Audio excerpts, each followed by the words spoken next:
I want to have a very candid conversation for this episode. And it's not that I haven't had candid conversations in my other videos, but the tone's going to be a little different. This'll all make sense in just a second.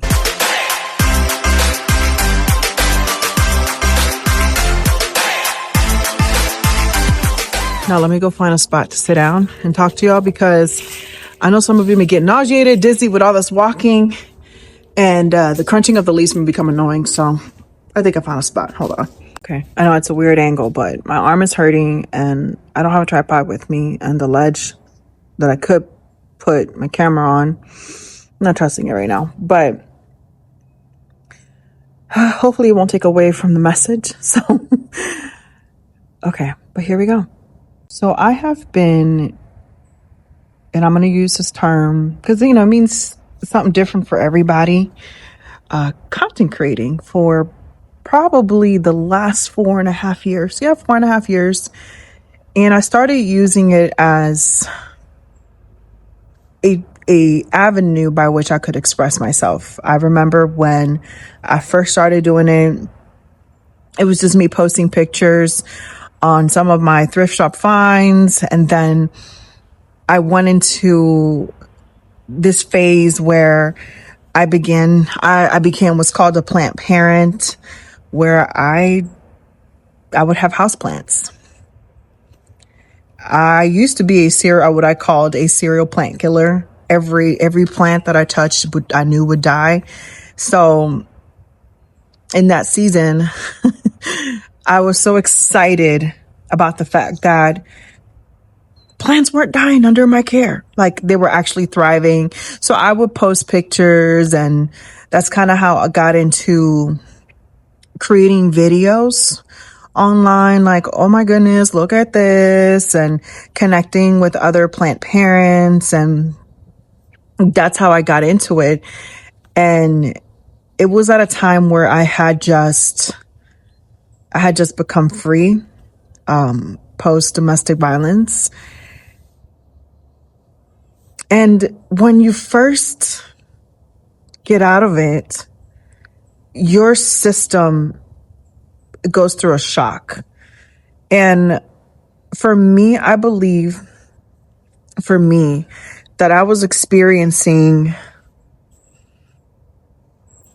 two pains at the same time, because it wasn't just domestic violence survival. I also now had to grieve a divorce. And those two things, although they are one and the same because it involved the same human, they're two different things. Grieving the loss of what you thought life was going to be, trying to figure out like what's next. And in my case, it's like, you really can't grieve, man, because you have children that depend on you. You have to be on the lookout for your safety. There's a whole lot of things that go into it. Post DV survival, which is not what this episode is about. But social media, I'm gonna put y'all back down here again. My arm's hurting again. Social media became the outlet by which I got to express myself, by which it was an outlet. It was an expressive outlet, and it has been like that throughout the years. At one point, I'm like, you know what? This could grow, and this could be a thing, right? And I'm not a social media expert, but I do have vast knowledge and experience. But by the time this was maybe, I don't even know what year I was in, but I'm like, this could be a thing. And I would learn, what is the algorithm? How does this algorithm work? What are the different platforms? What are the, just learning. And then I had gotten an opportunity to do this for a ministry. And I mean, I did so well. By the grace of God, I did so well and learned a whole lot. And, social media became a thing. And it is a thing that I genuinely enjoy, as frustrating as it can oftentimes be. And I figured, this could be a thing for me. I've always sensed it. And in addition to that, I've always sensed that I was meant to have a platform of sorts. I've known that my entire life, my entire life, but more so specifically before I had my children, I had this vision. It was one of those dreams where you just know it's a vision. I saw myself speaking on a platform in a room filled with thousands of people. I mean, like it felt like a stadium. And I was speaking and the room was silent and everybody was so attentive. And that for me was a confirmation that at some point in my life, I know I'm going to have a platform. Now, I'm not married to the idea on how that's going to come about or what that is supposed to look like. I'm open to whatever that looks like and enjoying the journey in creating stuff for social media. I'm like, this could be my platform. At least in this season, this is my platform. Whether I'm meant to be on a physical stage or not, only God knows. But today and now, us talking here via this, via this platform, this is the platform. This is the moment. So even if it's 2 followers, I have to steward my platform well. And although it's never been about the numbers, the reality is that there are times where the numbers not growing, where the lack of engagement, likes, comments, they really do get you, because you'd be surprised how much work goes into a 60-second video. It's not just recording and that's it. You actually have to kind of think about what you're going to post. You got to ponder it, then you got to market it. You got to edit the thing. You have to figure out when you're going to post it. And it takes a lot. When you're putting in that much work and that much effort and you're not seeing it grow, but you see other people that are maybe posting things that you're like, and their stuff is growing. And it's like, is this what the people really want? You begin to question it and you begin to get discouraged, whether you admit it or not. And I have been there. I have been where I'm like, why can I make this happen for people? Because I have done it where their pages are growing. I had one account that I managed for a year. They had over like 1.2 million views over the span of a year. Not views, like reaches, like over the span of a year, monumental growth. But I just couldn't make it happen for myself. And I couldn't for the life of me figure out why. And I'm still in that journey. But I did have a light bulb moment over the weekend, and at least in this past week. And I'm just going with the light bulb moment. And this is what this video is about. So I went to one of the platforms. I'm not going to say their names, but it rhymes with clock. And I had this plaid, I would say this, it was like a plaid shirt. And I just pulled out my phone and just said, I really don't think that Latinas I don't think we can pull off plaid because we look like cholas. And if you don't know what that is, just look it up. It's CHOLAS. Essentially is like a Latina Mexican thug girl. Okay. I'm like, I don't think we can pull it off. We just can't, no matter how. And I kind of, it was I wouldn't say silly video, but it was a video where I didn't feel like I had to perform. I didn't have to be overly polished. Goodness, I did it in my car. I didn't have the lights and the mics, and I don't even think I use my video editor app. And there's a time and a place for that, because, you still want to put out quality work and things like that. But in that moment, I'm pulling out my phone and just saying a random thought. And boom, it took off. It took off quite a bit. And then I did it again the next day. And over the course of the week, I'm just gonna start posting these random thoughts. For instance, I went to Trader Joe's to get a little something, and a thought came up like, man, these employees look really happy here. I pulled out my phone and recorded a random thought, and bam, it took off. And that's where the light bulb moment came in. And I was sharing this with somebody, and they said, it's because we're in an era where people value authenticity.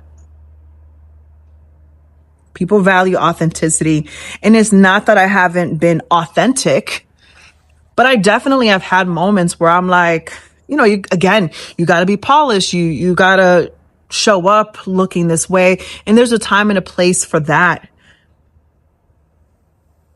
But have I been showing up fully me, all me, not repressing traits of me? And here's the thing that we hear this a lot in church. It's in the word, you were wonderfully and intricately made. And I don't think half the time we understand what that means. Wonderfully and fearfully made, right? And, but here's the thing. We may be silly. Some of us may be serious at times. Like, I have moments where I have a serious face. I may be deep in thought. Maybe you're somebody who's, I don't know, however you are. You know how you are. You know how you are. You know how you are. You were made with your personality, with your spark, with your shine. Now, you may not view it as spark and shine, but it's a spunk that makes you you. That, hey, that is so you. That was by design, and nobody else is meant to have that. You are you by design, because that is what's needed where you're going. My journey is not your journey, and vice versa. You're not going where I'm going. My demeanor, how I am, how I'm wired to be, that's needed where I'm going. That is going to be what's going to touch the lives of the people that I'm meant to touch and impact. That is just what it is. And I think that is why one of the first things that goes under attack is our purpose and our identity, right? If we become insecure, that's an attack on our identity. Almost like, we may not admit it, but it's almost like, am I good enough? Because that's really what you're saying. You're questioning if you're good enough, or you are looking at somebody else's spark and, spunk, and you question yours. You may not call it that, but and you're subconsciously, that's exactly what you're doing. And hey, their spunk and spark is great, but this is your calling. This is your assignment. This is your purpose. So, it's easier said than done, but work on being authentically yourself. And I know that there are people in the world, especially people in our lives, and sometimes people we live with, that will try to subdue the real you. And usually those people that we live with is going to either be a spouse or a parent. I'm just saying, it's going to be either a spouse or a parent. Always trying to fit you in a mold that you're just not meant to be in a box that you're not meant to be in. And The vision is not theirs. They're not going where you're going. And that is what it is. And that's not to say we don't have stuff to work on, because of course, we have to grow, self-develop. There are traits and attributes of ours that, hey, you need to hone it in. You need to hone it in.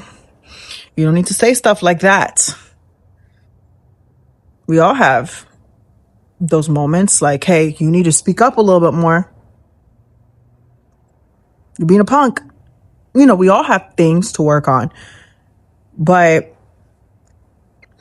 I hope that if you are struggling with identity in the sense of maybe you are feeling down about yourself, you don't feel like you're as cool or as important or as whatever. Yes, you are. Yes, you freaking are. You are. You are you. And your authenticity will be valued. Maybe not by everybody, because it may rub off people the wrong way. But anyway, I'm not going to keep yapping about the same subject matter, but I wanted to share that. And this is why I'm like, I know I keep moving up and down just because I'm resting my arm here and there. But that's why this one has a little bit of a different tone. Because I want to talk to you in a way that is real. In a way that is real. And hopefully going forward, I can continue to be that. I can continue to deliver whatever message I want to talk about, or it's in my heart or my spirit to talk about. Being able to do so authentically, unfiltered. And I think you would appreciate that. But yeah, let me know in the comments. Have you experienced this? Like, what have been some of the attacks to your identity you find?